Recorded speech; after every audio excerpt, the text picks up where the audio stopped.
I'm Lizza Jongma. I'm the data manager of the Rijksmuseum in Amsterdam. So it's my job to connect different information systems we have in the museum, like a collection management system, our images, the website, and so on.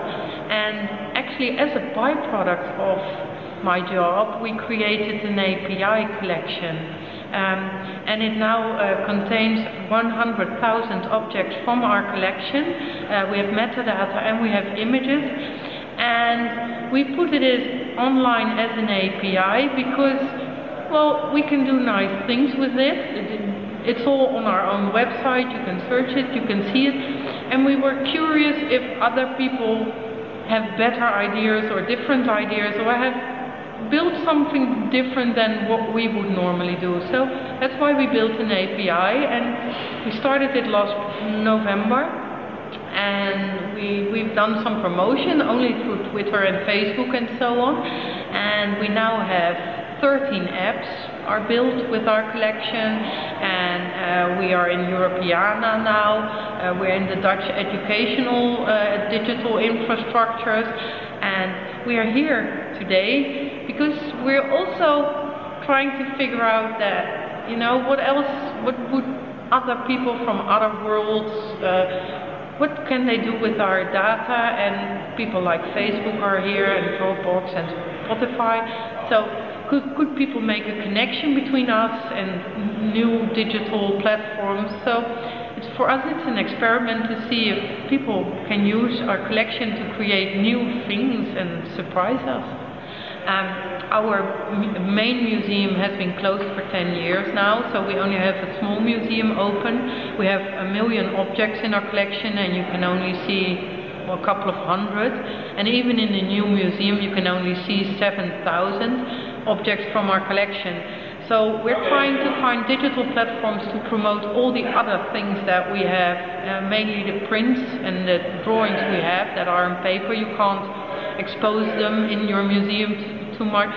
So we're trying to inspire coders and hackers to, you know, to help us open up our collection to the audience. I think, well, if you have to do it and it's not in your nature, then it's going to be difficult. Twitter is going to be difficult if you're not really a Twitter like Facebook or whatever. But if it's in your nature, and in our case, you know, digitization was in our system because we've done so much work on metadating and digital imagery that, you know, we wanted to share all the good work that we did. So for us it's a celebration of what we've done, and we're so proud of it that we want to show it to everyone.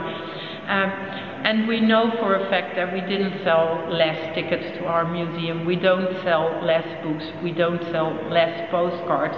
So we know this by effect because we've done it for years now. And we also know that if we put things online, people start responding to it.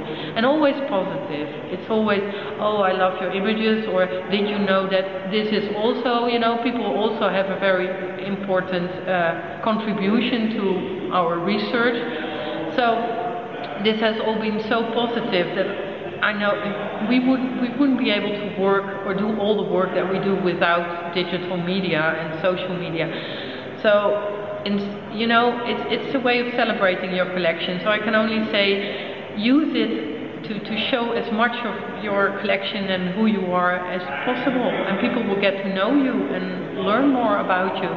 We are in a fortunate situation that a lot of our objects are from the 17th and the 18th century, or even much older, so they are in the public domain. So we can't claim ownership on them, but we also don't need to check any legal things with them, so we can open up our collection fairly easily.